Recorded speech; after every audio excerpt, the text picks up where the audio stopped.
You're watching The Edward Fowler Show. Now, here's your host, Edward Fowler. And a very good evening to you all here on Monday, the 20th of April, 2026.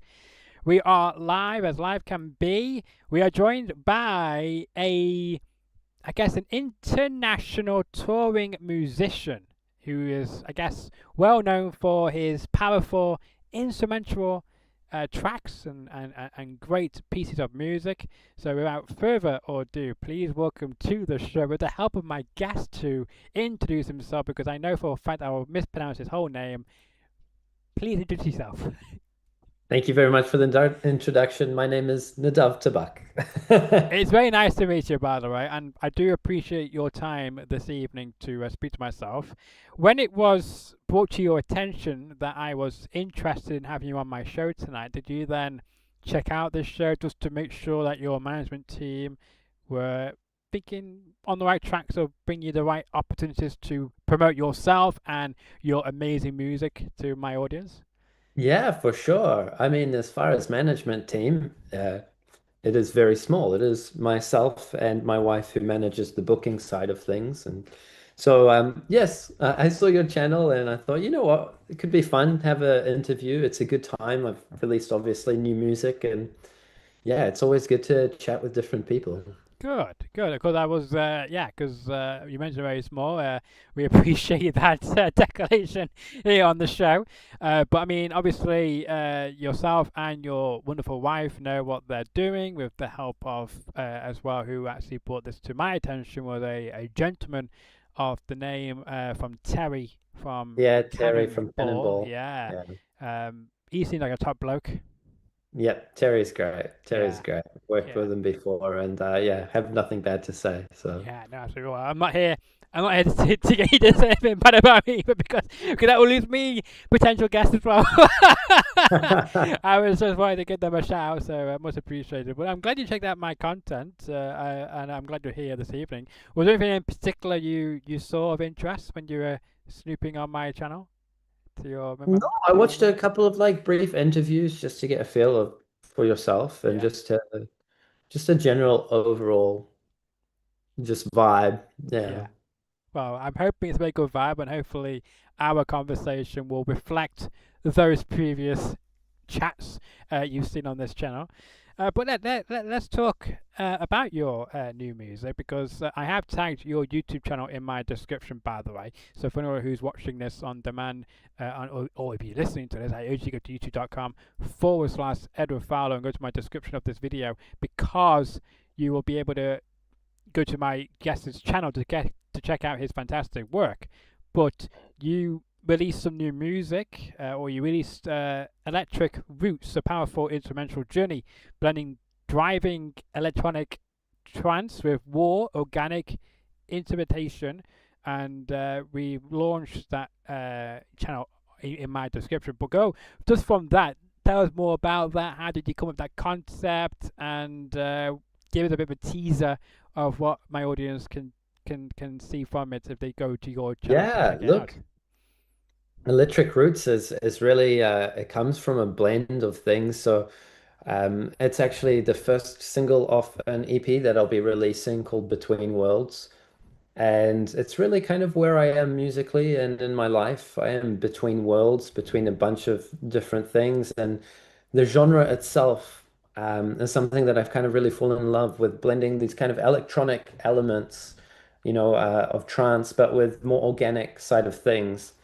And Electric Roots comes more from my, I guess, like my background was playing electric guitar when I was younger.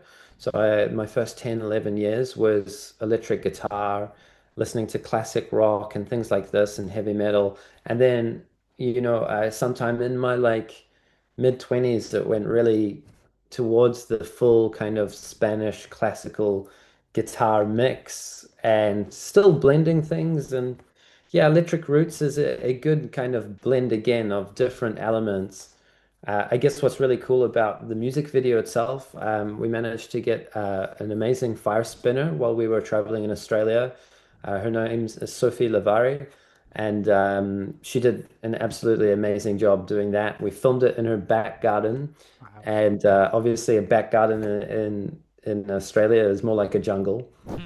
And we were fighting off the leeches at some point, which was interesting because you wouldn't expect leeches in someone's back garden, but it happens. And yeah, no, I'm super happy. It's a bit of a driving song in terms of like the way it progresses, and it's yeah, it's a good blend of things. Yeah, no, absolutely. Because I mean, you are, I guess, from that side of the world, aren't you, originally? So it's cool that you get to do those amazing things and do some, I guess, wild things that other artists like yourself would never think about trying to implement into a music video. So I guess that helps to keep you, I guess, apart from other artists in your, I guess, genre of sorts, I guess. Yeah, yeah, I guess so. In a way, like I grew up in New Zealand, but then moving to Melbourne, Australia in my early 20s. I discovered a big culture of like busking, and when you're busking and playing on the streets, like you meet so many musicians from different backgrounds, different styles, and it does become a little bit of a melting pot. And you say, oh, okay, these guys have stomp boxes. I like the sound of that. And this guy's playing didgeridoo, or, you just get to hear a lot of interesting artists. And I was fortunate enough when my time busking in the Burke Street Mall in Melbourne, Australia, there was a lot of amazing artists playing on the street who have now like blown up. Obviously, the biggest name from there is Tash Sultana. So she comes from the Burke Street Mall, and then there's others, Amistad, who are doing amazing stuff now in Germany, and the Pest Brothers, who are still touring Australia and doing huge shows. So it was really like amazing to kind of almost spend my 20s and my early 20s playing in the same street as all these amazing Mm. artists. And everyone was really it was a really cool community that we had back then. So yeah, I guess a lot of the blend also comes from those origins of, playing on the street, testing new things. And obviously I've spent the last 12 years now playing in a guitar duo called Opal Ocean. And our specialty is blending kind of flamenco guitar techniques with rock and heavy metal. So yeah, there's a lot of influence from everywhere with my solo project. That's very cool. And I got to mention as well, you mentioned about busting, in Australia, in Melbourne, for instance. And when you first started doing that, were you quite nervous, performing in front of those strangers, basically on the street, because you didn't know what kind of reaction you may receive? Most will hopefully be very positive, but when I see a few videos online, not just from where you are, but even in England, you get a few, interesting looks or reactions, Yeah. but you may not be looking at, type thing. But were you ever nervous when you first began that, or were you very confident? So I started busking actually in New Zealand. Yeah, I think probably when I was about 18. And I started off playing on so the main street in Auckland, New Zealand is Queen Street. yeah, And I was out one night with some friends and came across this busker. He's called the like heavy metal samurai or something. And it was this dude dressed up like a samurai, and he was shredding electric guitar. And all my mates were like, "Oh, you should have a go. Like, ask him if you can play." And I asked him. He said he gave me the guitar, and I just started shredding. And I gathered a huge crowd, and like people were throwing in money. And I wow, was like, "Wow, this is possible. I don't need to like keep making yeah, pizzas because I was a pizza maker at the time." And just progressed where I would go out every Friday, Saturday night, basically from 10 p.m. until 2 a.m., right, sometimes 3. And I would just be like playing electric guitar, shredding and, like playing Van Halen or Steve Vai, things like this. And, it was crazy. There's some crazy moments. And when I think about it, it's like a bit of a blur because it was so long ago. But that's really where I started. And then what happened was the city council ended up changing all the rules that you couldn't play after, I think, like 9 o'clock at night. got ya. And so I was forced to go like, okay, maybe I should try during the day outside Mm. supermarkets because I saw Other people, play markets and supermarkets and stuff during the day, but more chill stuff. So I started like, I basically turned off the distortion and started just like fiddling around with different styles. And one of the styles that people really resonated with was this like really simple Spanish chord progression. And I decided to just kind of follow that. And then for my 21st, all my friends chipped in and family got me my first kind of acoustic nylon string guitar. That's cool. And from that, I started looking at different artists like Rodrigo Gabriela or Jesse Cook and people who like to blend and not do the traditional stuff, but Yeah. blend the style. Um, but yeah, I was never I guess the fact that I was really, I was playing late at night when I first started to a lot of, I guess, drunk people, out on the town, easygoing. I was never really shy. I think the first time that I was really shy was I played an open mic night. And I think that was like the first time on stage, in front of people. And, I just did two or three songs. Um, and that for me, I was more nervous about that and that aspect. But then over time, yeah, it comes pretty quickly once you play outside on the street for a little bit. You get used to it pretty quickly. Yeah. No, very good. No, I was just intrigued because I didn't expect.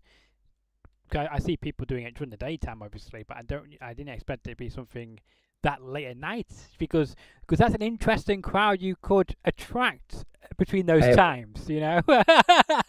and I've seen everything when I used to play, it was a good 2 years that I was doing that. And you get everything from, people just, like sometimes you'd get like dudes who just played the casino and then throw in a 50 to sometimes there would be fights that would break Mm. out, because like it's late at night, Friday, Saturday night.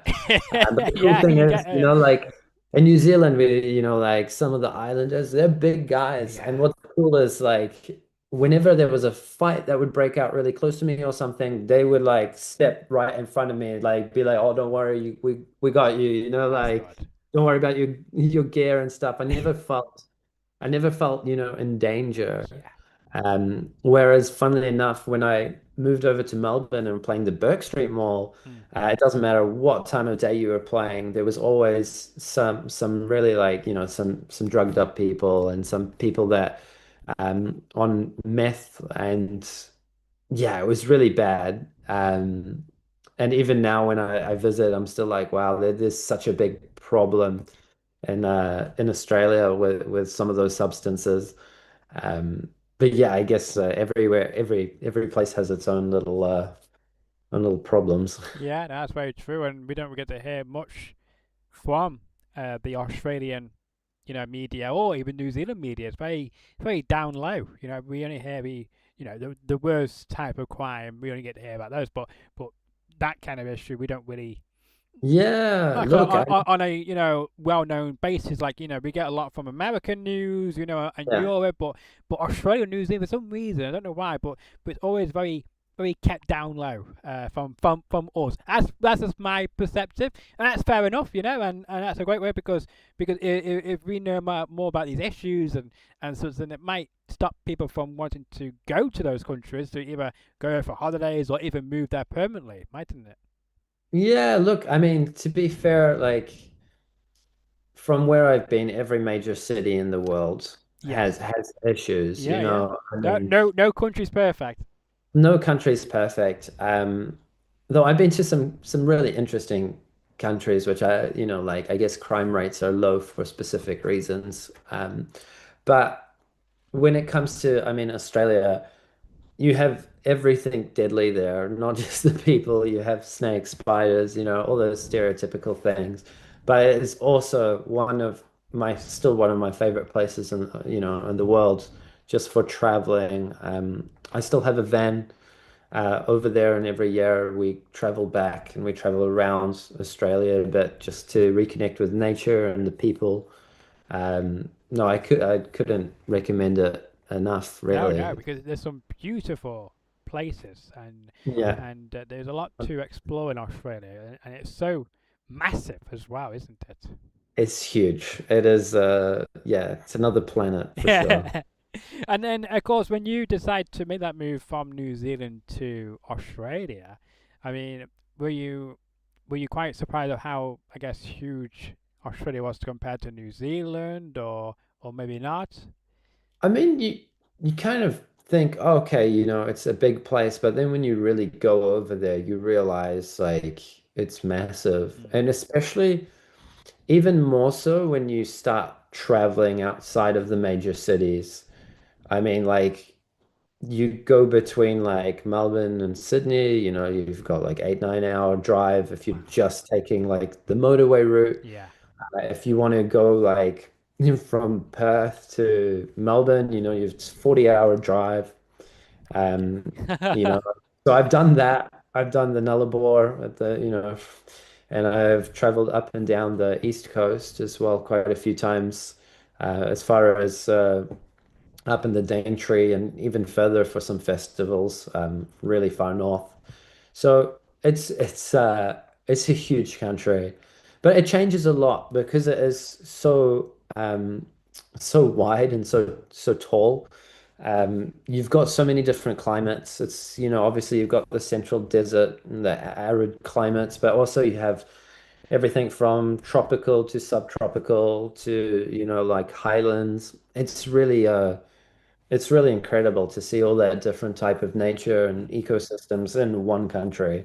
No, absolutely, and I know it gets very hot there as well, and again, I would try to avoid those types of temperatures because I mean, I mean, I've seen TV shows, based out in the deserts of Australia, Yeah. outback, uh, I guess hunters. They go up to like Yeah, the opal hunters. yeah, Yeah. that's the one. And they're out there in that ridiculous heat. And I Yeah. mean, I could not do that. And then you got all these, and there's always flies around. By the way, I don't know. I mean, they're quite annoying. These flies. There's so many of them as well compared to here. I mean, at least you can go somewhere and they're not there. But in that country, I don't see anywhere where you can't go, and they're just all around you all the time. It's just comical. Look, I mean, with the flies, there's seasons and there's definitely areas where flies are worse than others. I've definitely had areas where it's like I can't go outside and cook because yeah, there's so many flies. Yeah. Most of the time it's okay. But the difference between the flies everywhere else in the world versus Australia is the flies in Australia are just so invasive. They don't care about your personal space. No. Or, other, like flies here, they're not going to bother you. They're not going to go near your face. They're not going to land on you. Where in Australia, they're just like, they come to you and they like try to take any moisture and Yeah. anything else from you. So it's quite funny. It is in a weird way. In a weird way. If Yeah. you're experiencing it, it's not funny. No. But from the outside perspective, yeah, But it's I kind guess of with the climate and with the environment over in Australia, there must be a reason for that. For them to be all over, not just the people, but everywhere. So I think without the flies in that particular place, I think we might notice it a bit more if they weren't there. But keep on having the flyers in Australia. But of course, you are currently in the UK at the moment because you did start a tour recently. I will put it yeah, on the screen. You actually were. I say recently. It started on Saturday in Epsom. I think that's how you pronounce yep. it. And Then Epsom, yeah, then yesterday you were in Brecon. yeah. Yeah. I don't know where that is, but I hope it's a fantastic place and a fantastic crowd you got. Yeah, it's in Wales. It's a beautiful, I mean, the surroundings here. I'll be posting some videos over the next little while of the hike that I just did in Oh, I think Pennyfell. you just posted some just before hopping on it. By the Yeah, way, I just posted some because you stories. confused Yeah, yeah. me. You confused me because I tagged you and then 10 minutes later you then liked it and then you then posting all these fantastic countryside clips. So I was thinking, are you actually out at the moment now, Yeah, heading look, to your destination? it was maybe an interesting decision to do like such a full-on hike before an interview today. But the good thing is I'm sitting down right now. My legs are cooked. Yeah, yeah. Um, But yeah, look, Brecon or Brecon, however you pronounce it, it's a Yeah, beautiful I think it's area. Brecon. Actually, you are right. Yeah, the first time. Yeah, it's my. And I have heard of it. By the way, after you uh, say it, after you say it, I then realised where it is. I couldn't think about it. And then you're off today, obviously, because you're talking to me. And then you're off tomorrow because you need another day to recoup before you go yeah, down to Lynchfield, at the hub at the St Mary's. Then the next day after that, you're in Skipton at the town yeah. hall. Then you head up north to Newcastle, up into Judyland, where you'll be performing at a lovely theatre up there. And then you go right back down to London a few days later. I can understand that reason because you probably want to explore some areas up north and get ready for your next show. So you go on to the 28th in London, in Brixton. Which is an interesting part of London because Yeah, you get all sorts of characters down in Brixton, I'm I believe. very looking forward to it. I've heard a lot about Brixton. Apparently, it's a really unique area. It is. And it's got a like, yeah, it's got an interesting vibe apparently. Yes. So I'm looking forward to that. Well, hopefully you get that get that kind of vibe and what you've been told about Brixton when you head there in a couple of in the next 7 days before you get to perform there. So we look Yeah. forward to that. And then you go down to Southampton, another part of a beautiful part of the part of England as well, a beautiful place. The Heartbreakers, you'll be performing there. Then you go down The to Heartbreakers gig, actually, so that's probably the old poster. oh sorry. Heartbreakers will not be happening. Ah, There was just a little bit of confusion on the booking there. But the rest I will be, and I think April the 30th, you'll be. Is that still going ahead? which one? April 30th. Let me get up the Because after. I apologize. This is what was sent to me, I just thought it was up today. So my apologies for that. But No, no, that's all right. Look, it was something that just changed. You know, I guess just booking confusion on yeah, that one. But that's fair enough. Well, hopefully in the future you get to perform in Southampton in the Heartbreakers in the near well, future. funnily enough, yeah, I've been in the Southampton area not too long ago because with the Guitar Duo, we just finished a tour. Yes. We were 2 weeks in the UK as well, Hmm. so it was quite nice to basically travel and see a little bit of that area. I mean, most of the UK, I mean, everyone is so lovely everywhere we go, which has been really amazing because sometimes you'll be traveling and sometimes you'll get a strange idea of what the area is about because you might run into people who are, maybe stressed or however. So basically, so after London, I'm still doing the 30th in Cheltenham. Yeah.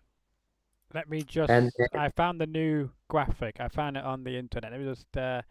Let me oh, load. you're quick. I try best. When I got when I want to promote guests, I want to make sure we get the right information. So yes, as you were saying, the 30th you will still be playing at the Kemble Brewery Inn, Yeah. and then on May the 1st you are also performing at the Orcorn or Arcorn. And then the second as well, you're going to be in Cowstock at the Village Yeah. Hall. Then Shrewsbury on the 3rd in Loop Fest, which is going to be a great Yeah. event, I'm sure. And then a few days later, on May 6th, you're in Brighton and Hove in the Brunswick, good place as well. And then on the 7th, you end your tour, to my knowledge, Yes. in the Leamington Spa, to say, in the Temptation. So yeah, got a lot of fantastic dates and a great, you know, variety of different places, towns and cities on the tour. So you done a quite good job there putting those places together. Yeah, look, again, that's my wife's side. She works with Midnight Mango, and they're a great agency over here, based in the UK. So, that's booking is not my specialty. I don't have the patience to follow up and email and call, and I do like to try be the creative musician when possible. So yeah, it is nice to have all these dates, for my first proper tour here in the UK. Yeah. And I believe you also mentioned earlier, if I correct this, feel free to cut me wrong now, but you mentioned about Opal Ocean as well, didn't you, Yes. earlier? Yes, good. So you mentioned, well, they were on tour earlier this year, Yeah. as you mentioned. I think you were with them, weren't you? Yeah, I yep, thought, yep, yeah, yeah, yep. that's good. Because I'm just going to pop it on the screen, the tour from that, because I think it's very important just to review on that as well. Why not? Since we got you on the show. So of course, you know that their tour started in February in Paris. You know, a great place to go to start a tour, and it lasted until the end of March, right? So a full on, just over a month tour, really, and you went a lot of places. You came up to the northwest, my part of the world, to Preston, and then you went back to, of course, Newcastle as well, and London, Southampton as well, and Cheltenham, and many other places across England and across Europe as well. So we look forward to. I'm hoping you guys had a fantastic time on that tour, by the way. Amazing, amazing. Like I said, everywhere we went was great. Our highlight always when we come to the UK is a Sunday roast. Yes. Uh, we managed to squeeze one in, and obviously this with the solo tour as well. I mean, I think a big part of touring for us as well, as apart from nature, which is probably the most important, but is meeting the people, experiencing different cultures, and the food. The food is like you gotta a lot of touring artists struggle to, and I understand as well, it's a bit more of a budget, but like if you can explore and try the foods and the culture, for me at least, it's super important. And it's just so good for the well-being as well, not just to like stop on the side of the road and have sandwiches. I mean, I've done tours before where we call it a sandwich tour, where it's like you have no time to go anywhere, everything is just you're going from gig to gig, hotel to hotel, or whatever, and you're just having sandwiches, or things without nutritional value. Yeah. Uh, yeah, I have to say we had a really good tour as well, not just playing, but just food wise. Yeah, it's been great. Well, I'm glad you could fit in a Sunday roast, because I had a guest on here who, I think about a week or two ago, who is now based in America, and she said whenever she gets a chance to, come over to the UK, she loves a Sunday roast. She loves the Greggs, and she gets all her friends who never tried a Greggs before to try a Greggs. So I still haven't tried you Greg's, need and to. that's what the girl who interviewed Opal Ocean for the Newcastle Yeah. show. She said the same thing. She said you need to try Greg's. Um, So what? so, So but what is she, it? What is it making you not to try it any sooner? I think we will. I know that it's meant to be like it's from the Newcastle area, Greg's, and she said it was better up there. So I think when I head up north, yeah, I got a few days off to Okay. explore and try a Perfect. Greg's. Perfect. Well, when you do, make sure you do a review video or something, so we can capture your reaction, and hopefully you will like a Greg's. What is the specialty at Greg's? Well, I mean, they do, of course, such as rolls. They do a steak, I guess, pasty as well, and a cheese and Oh, onion pasty. They even do pizza as well. But I guess this, as you mentioned, it's a steak pasty and the sausage roll. That's what people go for okay. when they go to a Okay. Greggs. So yeah, make sure you do. We want you to try it, and you have to let Okay. us know what you think. Means all your fans can see what you think of a Greggs, and even your friends back home in New Zealand or Australia who may be watching your journey can think, oh, I need to try Greggs when I go to England. Okay. Done deal. I will try. I'll keep my tabs on you. We look forward to it. But is there any venue in the UK which you've heard about or been fond of as you've been growing up in the music world? From all the different people you've met here and elsewhere, where you would love to hopefully one day perform in.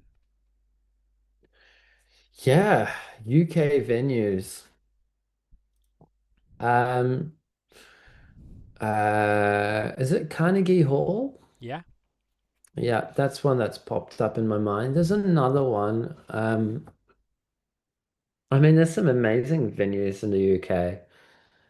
My brain's gone dead. you got the Um, Albert Hall. That's one of yeah, Albert Hall, that's the one. Yeah. I think Albert Hall would be one that I like. That would be a bucket list. That would be a bucket list venue, especially for the UK. Mm. Um, yeah, I've been fortunate enough to do like a kind of yeah, a special how do you say a special theater in Paris before, Yeah. the Olympia in Paris, Oh, which as lovely. well as like is a classic, venue that's known all around the world. And yeah, Albert Hall would be that would be on the list, 100%. That's awesome. That's awesome. And you mentioned about doing a lot of tours, here and is that your probably your second home, I guess, from home because you're Yeah, always I here mean now in a good way. the home is everywhere in a way, yeah, for sure. Life on the road, Mm. right? And then when I take time off and we travel back to Australia, it's life on the road again as well because we have a van down there and yep, we just keep living life on the road. Yeah. And from the, I guess, from the tour, from the 22nd onwards, if any fans of yours watching this or listening to this and may be interested now coming on the road with you and are going to be there, what can they expect from you live? Because we know something about you is that you're very unique in a way where you don't have your traditional DJ sets. You do things live in person. So you do your, I guess, your mixes and layers and looping and other Yeah, things exactly. all in real time without any preparation. So is that ever nerve wracking for you or not? Yes, for sure. The most nerve-wracking moments are when it's like if I'm opening for a big ba band or it's a special, occasion, Mm. or I haven't done it in a while. For example, my show that I did in France, maybe 2 weeks ago, that Yeah. was like I had a sold out show, which was like 165 people. But it was also my first time playing the solo music for 6 months. Wow. And I had a little bit of a practice 2 days beforehand. Um, but if I know that I'm not in the flow or I haven't done it for a while, it's like a muscle. It needs to be warmed up a bit, especially the improvisational aspect and getting back into like, oh, this is how this concert works, and this is how the dynamic and how I work with the audience. Because it's very different to the Opal Ocean shows Mm. where that's like a rock show. We run around, we try to entertain people. My solo show is very much like I'm very introverted in a lot of ways because I have to concentrate on so many aspects and to really connect with the music constantly because I really need to be present to make sure the music is flowing, Yeah. to make sure the music is, like you said, I'm building it layers by layers, that I'm really on top of everything. It's a very much a concentration game and yeah, and I find it's kind of interesting. The more I connect with the music and, internally process things, the more people connect from the outside to me. And it's kind of interesting because, it's not like a concert where I make a lot of eye contact with people and, it's very much the opposite where I go into my world, but I also bring people on that journey. And that's really cool. And the main thing I want them to take away is just to go on a journey, go somewhere else outside of the real world and just go with the music and yeah, go with the unexpected. Mm. Absolutely.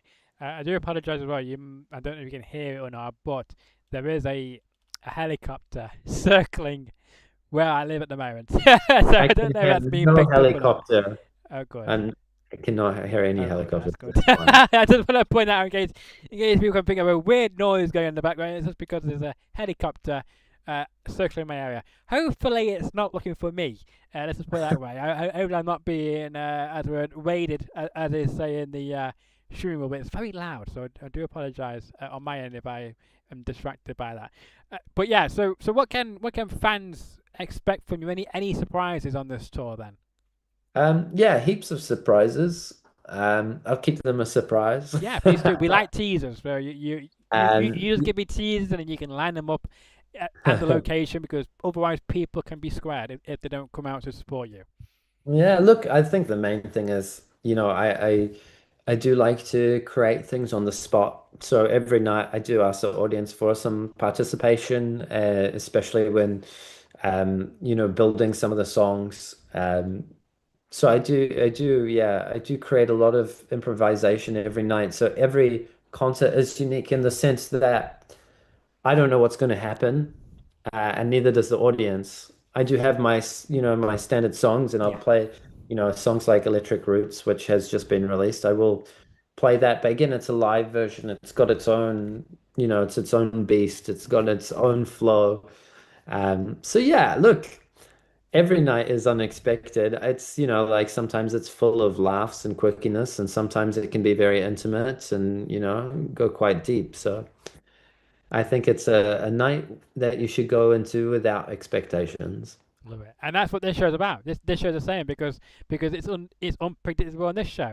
I don't know what I'm going to say next to you, and vice versa. So that's why you probably thought, oh, this show is very good because it fits up my eye. That's how my music is. When I ask the audience what you want to hear played or how you want to be played, then you just do it on the spot. That's how this show works. There's no scripts here. Yeah, that's cool. That's really cool. But I want to know as well because my viewers and listeners may want to be able to check you out on social media, especially after the Greg's stuff. They probably want to see you do that. So where can my viewers slash listeners be able to find you on social media? So social media, you can find me. I'm just wondering if my tag is. So I have Instagram, Facebook, TikTok, everything like that. Yeah, So yeah, Nadav. If you type in my name, so Nadav Tabak, it should pop up on most social medias. Instagram is probably the one that I use the most. So it's Nadav underscore Tabak. Um, and I'm sure obviously you'll have it written out there in the description somewhere. yeah. But yeah, so anyone can find me on there. I'll be posting my travels, my exploration of the UK, and as well as, yeah, little bits in between. Like you said, maybe Greg's will pop up on my stories at some point. Yeah, no, we love it, and you make your content personable and relevant, and you're able to bring new fans discover you as well through your content online, through your music, and as well you're touring because I'm sure people will tell people I'm going to see this great person, and they're like, who's that? Come along, see it for yourself, and hopefully you may enjoy it. So there's many ways where you can now build your audience up, especially when you're busting as well on the streets, because Yeah, when I did the busking, yeah, for yeah, sure. and I bet that was quite similar to social media in some ways because you're out there trying to connect with people and to hopefully get those become fans of yours somehow. So 100%, yeah, 100%. yeah, absolutely, and I guess in a way, was it quite hard, in the sense of social media? Because I'm sure, as you mentioned, it's a very small team behind you, so there's a lot of pressure from yourself, your wife, and whoever else helps with your social media to keep it relevant and to keep trying to, keep yourself active as much as possible, as well creating music, as well performing, etc. It's, yeah, for sure. Social media is a it's a business. It's a full-time thing that you got to kind of maintain. I do have my moments where it's, I wouldn't say too much, but where I definitely need a break from it. The thing is with Opal Ocean, we have over 300,000 followers. And we had a viral video back in 2017, 2018, with like 15 million views. And, I spent a good half a decade really onto it with that and keeping up with things and trying to keep up with the latest trends and Yeah, replying and stuff. But then eventually everything's changed and the algorithms change. And, like being two people, it was hard to always create content because we weren't always together. And then you had to agree on things. And it was more difficult where at least with the solo stuff, it's kind of nice. I take out the phone when I feel like it. yeah, I can create content and just keep on top of it. However, it is always something that you're like, oh, should I take a photo? Should I talk? Should I do this? And I think I'm just trying to be as authentic as possible while still maintaining as much connection with people online mm, because there is a balance where I don't want to be a content creator hmm, because at the end of the day, that's not really who I am. But the world that we live in is that people want to be part of, people's lives, not just, okay, here's a bunch of music. They do want to know what's going on behind it. And that's kind of what I'm working on at the moment, is trying to like bring people more into like more about me, learn more about me, talk more to the camera, Yeah. just post clips of me like, doing what I do, even though I still do that a lot. And then as well, I like to try keep the standard as high as possible with like the videos and the audio and stuff. Um, so yeah, like there's a lot to balance there for sure. But Absolutely, and I guess as well, you don't want to. You also got to find a balance of not giving too much away of your private life, because I'm sure you want to keep some things, private, and have a bit of a break from constantly posting. And you may want to take pictures or videos, but not always want to well, tell us the whole story. You might want to keep things, a bit private. yeah, Sometimes. I think the hard thing with social media is 99% of what you see on online is the best moment in someone's day or the Yeah. best thing. And it's really not reality. And I think it's hard as well because when you have to be connected to be relevant, you're constantly faced with all these things that kind of affect your own self-esteem because you see all these people doing things and doing amazing things or whatever it is, and you think, why can't I be there? But the reality for most people is it's just not that. Um, and there's a lot of things that people miss out on that people don't talk about the stress and they don't talk about reality because people might not want to see that or, it doesn't get out there as much. So I think the hardest part for me is actually like when I'm posting and trying to interact, you do end up still scrolling to see what's relevant, who's doing what the community is up to. But at the same time, it's not the best. You get sucked Mm. in, and social media is full of crap, to be honest. It is, like it's not my favorite thing in the world, 100%. But I understand the importance of it. Mm. And again, it's just trying to find a balance in a world which is so reliant on connecting Yeah. with, fans and with people. Absolutely. Absolutely.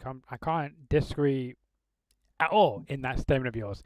Before we let you go this evening, I just want to ask you now for your final thoughts. Is there anything which you would like to mention, which I've not personally brought up in this conversation, which you think is very important to get off your chest? Um, I wouldn't say there's anything super important. I mean, like the main thing is if you enjoyed this interview, check out my stuff. I have a lot of videos on YouTube, music videos, but also live videos.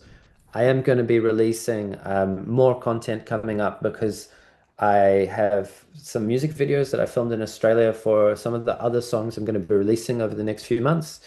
So I've got more content coming.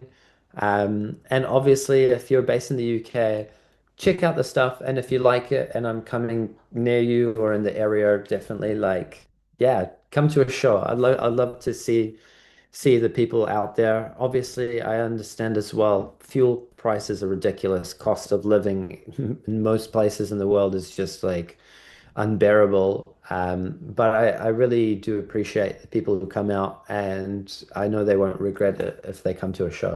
So that would be all. Absolutely. Well, I couldn't say any better than that, and hopefully, this conversation has lived up to your, I guess, what you saw of this channel on and when you checked it out. Yeah, 100%, man. Thank you so Good. much for having me. You're very welcome. And I guess I will say as well, I wish you all the best with the rest of your tour here. And I'm sure it'll be, lit as they say on the streets. I'm hoping you'll build a lot more fan base and get some new fans. And hopefully, wherever you go, as you said before, hopefully we'll bring you with welcome arms and welcome you back to their cities and towns once again. Hopefully, it won't be too long before you greet us again in the UK in the near future.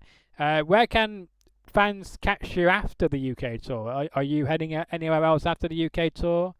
Yeah, so I'm based in France most of the year. I will be doing a festival in France. I have a festival coming up in Spain. I'll be going over to Hungary, That's cool. probably Czech Republic and a few other areas. So keep an eye out. I'll be bouncing around the place as the year unfolds, and yeah, can't wait. And I also will say as well that you're not, after you finish here, you're not like going back to Paris, back to France to relax. You're keeping busy and you're going out touring in those many gorgeous countries, by the way, I've got to mention. So I hope you have a cracking time and have a lot of fun, and hopefully the weather will be on your side at some of these events as well. I hope we have a lovely summer for sure. I hope so as well. And we look forward to it. I hope you stay safe and keep well. And again, I wish you all the best with the UK part of the tour. And enjoy yourself. And hopefully you get some wonderful more time to check out some great places while you're travelling in between these fantastic cities and towns as well, like you did in Wales, for instance. So we can't wait to see more of that in the coming days in your social media.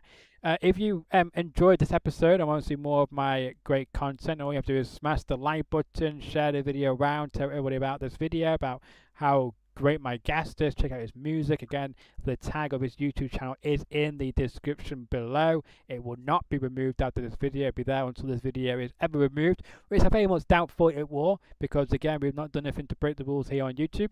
Again, if you want to leave any future questions for my guest, make sure you leave them in the comment section below. And if you want to help me to get to 400 plus subscribers, then make sure to smash that subscribe button. It takes 10 seconds or less to do so. We've got 393 subscribers. And until the next episode, which will be hopefully on Wednesday evening, enjoy the rest of your Monday afternoon or night, or whenever you're watching or listening to this episode.